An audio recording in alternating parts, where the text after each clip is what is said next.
Labas vakaras atvykusiam vienam žmogui. Šiandieną mes turime šventinę paskaitą. Dabar ten kitose kambariuose vyksta pasirašymai, daro visokius skanumynus ir žaisliukus eglutėm, o mes darysim paskaitą apie Dievą. Šiandienos mūsų tema bus Dievo dualios savybės. Tai šiaip, taip bent jau krikščioniškam pasaulyje žmonės dažniausiai priima Dievą kaip trejybę. Dievas tėvas, Dievas sūnus ir šventoji dvasia. Bet aš noriu pažiūrėti į kitą variantą, kitą galimą variantą. Ir jo, šiandien aš jį noriu pristatyti. Tai pirma, nuo ko aš noriu pradėti, yra, kad, šitas njungtas. Ok, veikia. Kitas. Pirma, ką aš noriu pristatyti, tai jeigu mes šiaip Dievą priimam kaip kūrėją, kaip visos kūrinijos kūrėją, ir kai mes žiūrime į save, mes taip pat esame tam tikri kūrėjai, mes kūrėme muziką, mes kūrėme meną, mes kūrėme drabužius, mes daug ką kūrėme. Ir dažnai, ką mes galime pastebėti, kad kai mes kažką kūrėme, tai kad mūsų kūrinyje atsispindi mūsų vidus. Tai jeigu aš jaučiuosi labai laimingas, tai dažniausiai mano kūryba parodys tai, kad aš esu laimingas. Arba jeigu atvirkščiai esu liūdnas, tai mano kūryba parodys, kad aš esu liūdnas. Dėl to, aš manau, yra saugu sakyti, kad galima atpažinti Dievą pagal tai, ką Jisai sukūrė. Tai būtent mes dabar pažiūrėsim, tai ką Dievas sukūrė. Ir kai mes žiūrime į tai, ką Dievas sukūrė, mes pastebim, kad visur yra tos dualios savybės. Viskas yra sukurta porų sistema. Yra naktis, yra diena, yra šiaurė, pietus, rytai, vakarai. Yra teigiamos, neigiamos dalelės, yra vyrai, moteris, patelės, patinai, netgi augaluose yra tos vyriškos ir moteriškos, aišku, jos ne taip vadinasi, bet vis tiek yra tos dvigubos savybės. Tai viskas gamtoje, mes kiek pastebim, yra atskirta į tas dvi sferas.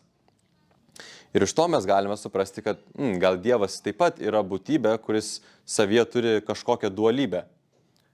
Ir jeigu mes toliau gilintumėmės į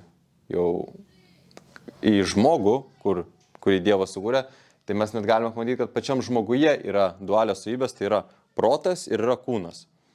Ir kodėl aš nesakau siela, nes siela taip pat turi savo protą ir savo kūną. Tai viskas netgi nuo tų individo yra dualių savybių, bet netgi taip pat žiūrim į žmonės kaip aplamai, mes turime vyrus ir mes turime moteris, vėl atskirta į dualias savybės. Ir toliau mes galime pažiūrėti, kaip Biblija patvirtina tai. Tai čia yra iš pradžios knygos, Dievas tuomet tarė, padarykime žmogų pagal mūsų paveikslą ir panašumą. Dievas sukūrė žmogų pagal savo paveikslą jis sukūrė jį, vyrą ir moterį, sukūrė juos. Ir čia, aš manau, yra labai svarbus taškas, kur reikia būtent atkreipti dėmesį į tai, kas buvo pasakyta sakinyje, nes kaip mes žinome, krikščioniai iki šiol supranta Dievą kaip dangiškąjį tėvą. Tai Dieve dominuoja tiesiog vyriškumas ir tas moteriškumas nelabai buvo pastebėtas. Bet jeigu mes paimtume šitą pastraipą ir mes persum tai, kad ne tik vyras buvo sukurtas Dievo atvaizdu, bet taip pat ir moteris buvo sukurta Dievo atvaizdu, reiškia Dievas automatiškai turi turėti tų abiejų atspindį savyje. Nes kaip moteris gali būti sukurta Dievo atvaizdu, kai Dievas nieko neturi bendro su moteriškumu. Nes vis tiek vyriškumas, moteriškumas yra dvi labai skirtingos energijos ir mes tą galim labai lengvai pamatyti, kai esam aplinko. Ne tik mūsų išvaizda, bet taip, kaip mes žiūrime į gyvenimą, taip, kaip mes elgiamės, yra visai nemažas skirtumas tarp vyrų ir moterų. Dėl to yra natūralu kaip nuspręsti, kad Dieve tas irgi turi kažkaip pasireikšti. Ir ką tai visą reiškia tada? Tai mes kaip čia aš tokią lengvai įsivirškiną iliustraciją padariau, tai čia yra kaip Dievas viršuje to vyro ir moters, vyriškų ir moteriškų savybių vienybė ir jisai save atskiria į du, į vyrą ir į moterį. Ir kai jisai save atskiria į du, kam jisai tai padaro, tai va čia mes perstam. Biblijoje parašyta, bet sukūrimo pradžioje Dievas padarė juos vyru ir moterimi. Todėl vyras paliks savo tėvą ir motiną ir susivienys su savo žmona. ir abu taps vienu kūnu. Todėl, ką Dievas sujungia, tegul nieks neskiria. Ir ką visa tai reiškia? Tai čia iš tikrųjų, man bent jau, toks labai gražus vaizdas išeina, kaip Dievas, kuris yra šitų dualių savybių vienybė, jisai atskiria jas į dvi, vyrą ir moterį, tam, kad tos dvi savybės vėl susivienytų atgal į vieną. Ir kitaip sakant, kai jie vėl susivienyja atgal į vieną, jie tampa kaip Dievas. Nes jie tuo metu gali atspindėti pilnai tais, kas yra Dievas. Vyriškų ir moteriškų savybių vienybė. Dėl to, tais ir yra parašyta, kad vyras ir moteris turi tapti vienu kūnu. Ne tiesiog susituok, bet turi tapti vienu kūnu. Tai kaip viena būtybė. Taip pat kaip Dievas yra to vyro ir moters savybių viena būtybė. Ir kas atsitinka, kai vyras ir moteris pilnai susivienyje? Jie, aišku, sukuria šeimą ir gimsta vaikai. Kai vyras ir moteris fiziškai ir dvasiškai pilnai susivienyje, gali gimti vaikas. Ir vėlgi čia toks išeina įdomus epizodas, kaip Dievas save įskiria į du ir jų dviejų vienybė vėl sukuria vaiką, vėl sukuria žmogų. Tai realiai vyras ir moteris tampa kaip Dievas, nes jie tampa kūrėjai naujų žmonių.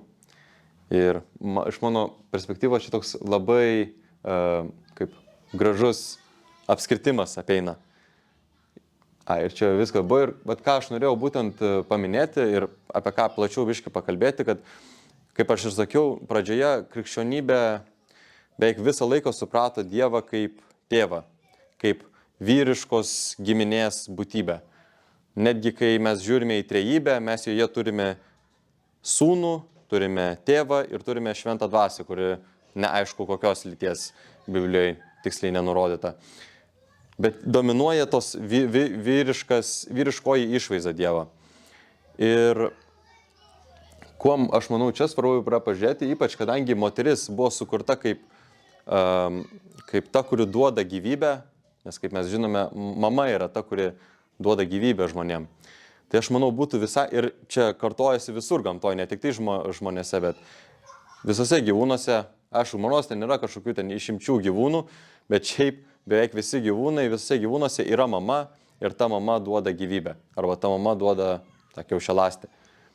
Ir mama yra ta gyvybės davimo šaltinis. Dėl to būtų visai logiška, kad Dieve taip pat yra tos dvi savybės. Ir tėvo, ir mamos.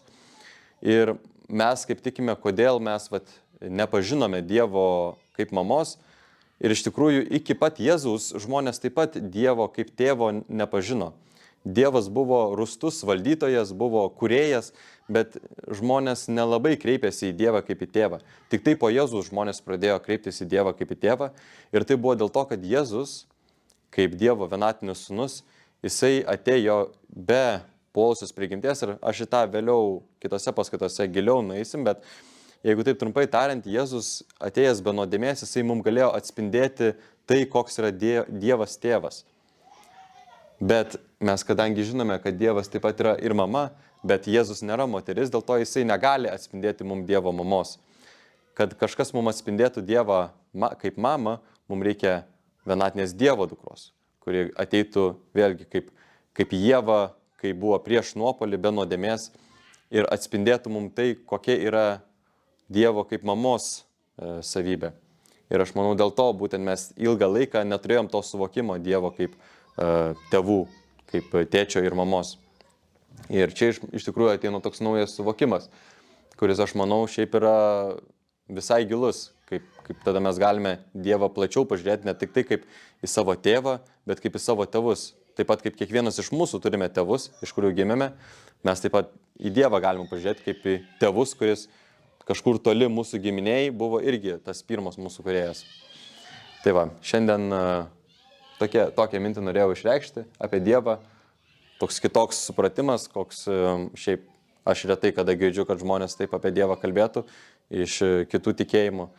Tai ir aš manau, jis taip pat labai sueina su mūsų dabartiniu amžiumi, kai mes pradedam vertinti vyrus ir moteris lygiavertėje pozicijoje. Tai va, tiek iš manęs šiandien, tikiuosi kamera neišsikrovė, tikiuosi per ilgai neužtruko ir čiau, iki kito karto ir gerų švenčių.